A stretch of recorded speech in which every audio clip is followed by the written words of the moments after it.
Hello, welcome. Marlene here. Today we're getting ready to make some Day of the Dead sugar skull cookies. Stay tuned for the step-by-step tutorial. Here is my cookie dough, green cookie dough, rolled with the thinnest guide, and now I've got my skull cutter and I'm just cutting without saran wrap. This will be the base cookie and I'm just cutting the skulls here. And now I'm going to remove the outer dough. Don't touch the skulls. The dough is room temperature, and if you handle them, you will almost certainly skew them and warp them. So we want them to be as perfect as possible, and so we're just going to leave them. And now I'm going to pop these in the freezer. I can just pick up the parchment paper. Here's my white cookie dough, and now I'm using saran wrap, and I'm going to cut the skulls the same amount as the base. So the base I did not use saran wrap, and now I am using saran wrap. Here are my cookie parts. They're chilled, frozen actually, and that really facilitates handling them and kind of cutting out pieces.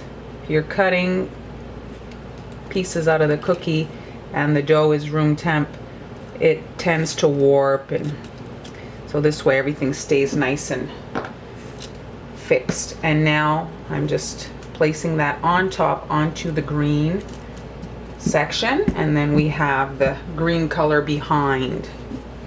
Let's do that again.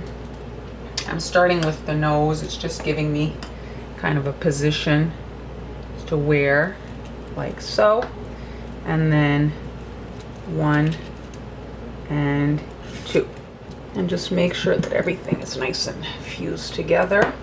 Here is my cookie sugar skull. Without the icing, I find it kind of reminiscent to an authentic skull that is made out of compressed granulated sugar. All right, let's get decorating on this thing. I'm going to start by adding a smile over here in black icing there. Pull across, done. We're gonna let that crust a bit.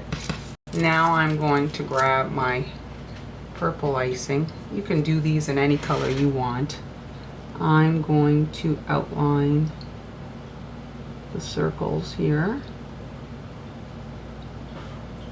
And now I'm going to grab my pink icing and I'm going to add some dots around the eyes. So you see, you line them up so you can easily know where to put them.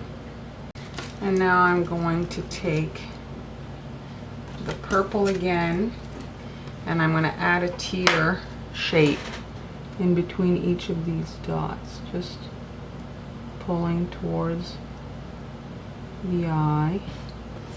Now let's grab the pink for the lips. I'm going to stay away from the black line just a smidgen so that it, you know, reduce the chance of bleeding into my pink icing. And now the bottom lip there. Let's fix them up. And there. A shake. Now for her actual eye balls, her pupils and her eyeballs here, we're just going to do a dollop of icing in here. And now a black dot in the center immediately. And we're going to add a little reflection to that. There. And now to the top of her head, I'm going to add a little swirl here, like so. Let's fill that up in yellow. A little bit up top, some green. Oh, I didn't use green on this one. So here's some green. And I'm going to grab the white and add a white dot on top of each of these. And that's it. I think we're done. I'm not going to add any more. There is our Day of the Dead skull cookie. Here are the final cookies. Quite pleased. I'd love to hear what you think. Here is the cookie with a little bit of brown airbrush around the edge. That's what it would look like if you are interested. I opted to keep it kind of more polished and clean looking. This cookie dough has white food gel in it to make it even whiter, and so we have a more kind of skull look. I hope you enjoyed the video. Thanks so much for watching, and I'll see you next time. If you're looking for more Halloween cookie projects, I have many to choose from. You can click on these images or you'll find the playlist in the description box. Why not subscribe so you don't miss any future uploads? I'll see you next time.